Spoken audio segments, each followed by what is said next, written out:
Hi, my name is Simon and welcome to my little garage here in Denmark. If you have seen my channel lately, you would know that I recently just bought this old Volkswagen Golf 1.8 convertible. And right now I'm preparing it for the spring to come. So yeah, my last video was a mechanical assessment of the car, but now I have moved on to the engine to ensure that everything is completely fine-tuned for the spring to come. And I just dismantled one of the spark plugs. A spark plug can actually tell a lot about the engine's condition, if it's running lean, if it's overheated, about the ignition, etc. And you can actually see the spark plug here. It has a lot of carbon deposits. And that actually tells me that either the engine is running very rich, and that could definitely well be the case because it is a carburetor engine. And actually, lately it has not really driven anything. So, when I have had it, I have started it up. Sometimes in my garage, it's just idling, but it's not actually out on the road driving, so it can get to the right operating temperature to burn off the carbon deposits. So yes, it could be, that's a reason. Or another reason is actually that the ignition is not as it's supposed to be. It could be the wrong timing, of course, but it could actually also be that the spark that needs to turn the air-fuel mixture is simply not strong enough, that we actually have an ignition coil issue, or at least with the cables. So I have already checked this spark plug, measured the gap. And I have looked in the specifications and the gap is 0.7 millimeters. And that is actually spot on. So something tells me the spark plugs are actually the right ones. It actually takes about 2000 volts to bridge the gap with a spark at atmospheric pressure. But if we add it inside an engine where we have a compression ratio of, let's just say 8:1, that same gap we have here, you need 8000 volts for the spark to bridge the gap. 8000 volts. And some engines you actually need up to 40,000 volts. So it's really high voltage. And this leads me to the next point, because what we'll be dealing with today is an ignition coil. And even though it is a 40-year-old car, the principles still apply to new engines. An ignition coil consists of two coils. We have a primary and a secondary. Essentially, it is just a transformer. It is converting the 12 volt, which we apply to the primary coil, converting that up to almost 40,000 volts on the secondary coil. And it kind of looks like this, where we have an iron core here, and you can then imagine that the red wire is a primary coil.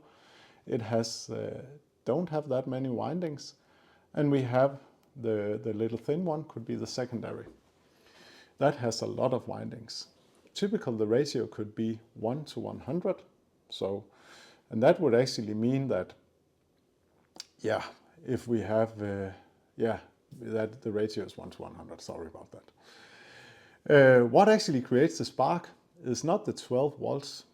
What happens is that when the 12 volts is applied to the primary coil, this magnetic field, which is in those, which the induced voltage creates, affects the secondary coil, but kind of makes the gearing of that 1 to 100.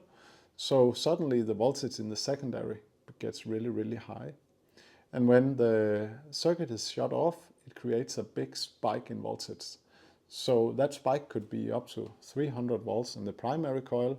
And then we have the scaling factor on the secondary, which then leads to this massive high voltage. That's pretty much how the ignition coil works, but I think we should move on and do some measurings on it.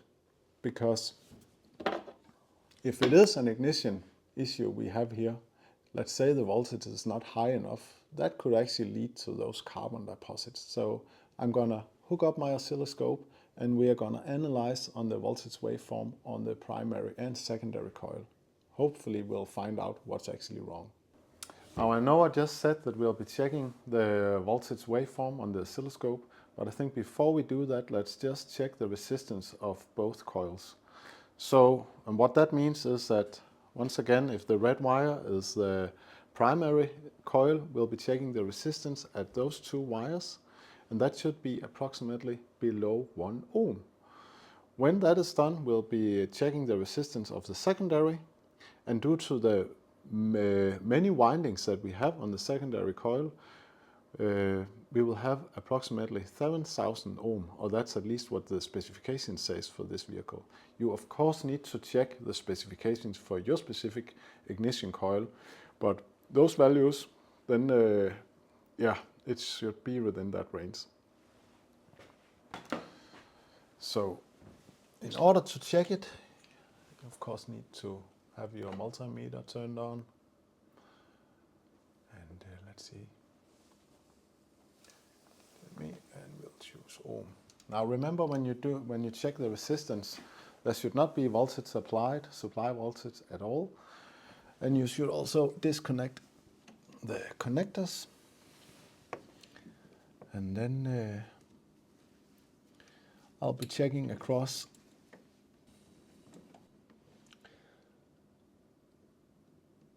So it says 0.9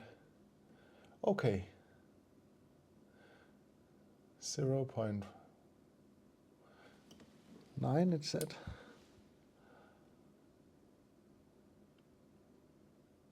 Okay, it is definitely below 1 ohm. All right, so that basically means the primary is within specs. Now I will do the same, and when you check the resistance of the secondary, you need to put the test probe at the very center of the king lead of the coil, and then on the other.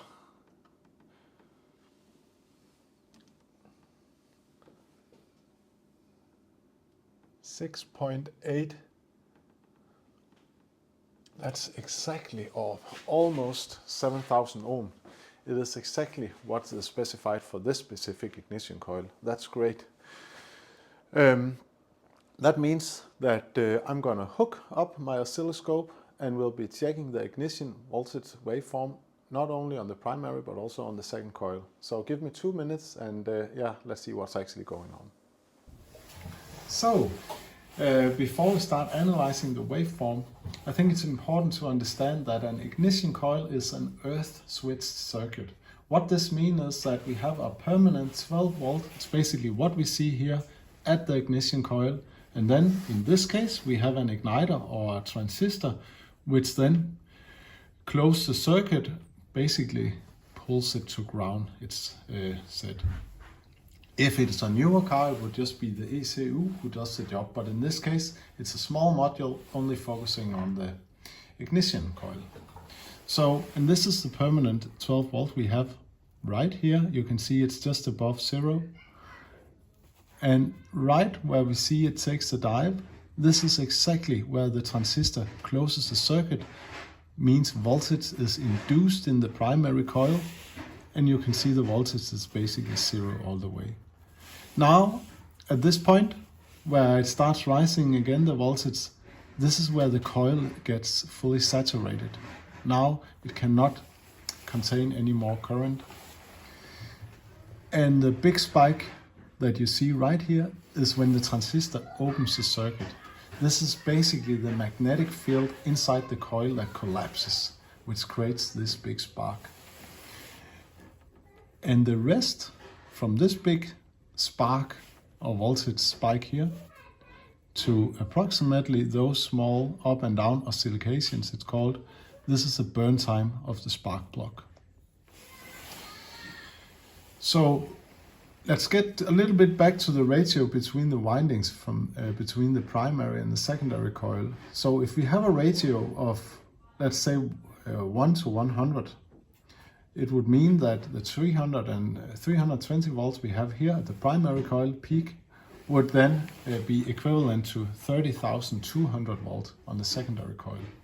Now, I don't expect that on this type of coil, but it could be that the ratio then would be 70 to 1 instead. Nevertheless, I think we should hook up my Handtech portable scope now and see what the secondary coil looks like. So the car is now turned on and my Handtech is right here, and I'm just showing you how it actually works. So I'm gonna go into the ignition, enter, we're gonna look at the secondary coil, and in this case it is a king lead distributor. And what this does is basically it's just scaling it for me. And it seems it's not quite scaled that fine.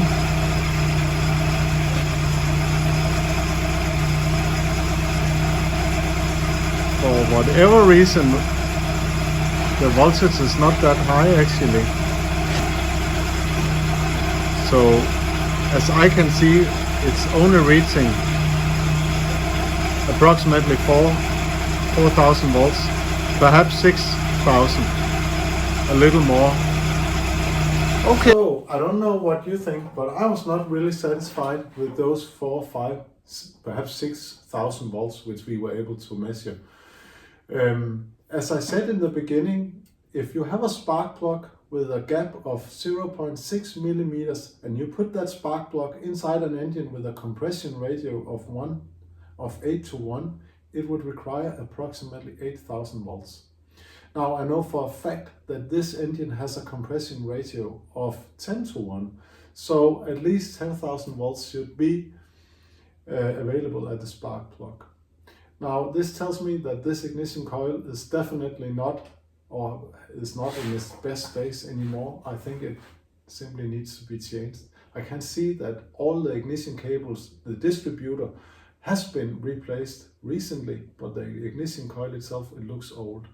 So, and by the way, I hope that you got a little wiser on what to expect. If you're looking into buying an oscilloscope, you can of course always contact me, write me if you have questions regarding them. And I actually also have a video about how to choose a portable versus a laptop based one. Anyway, thanks for watching, stay safe and take care. Bye.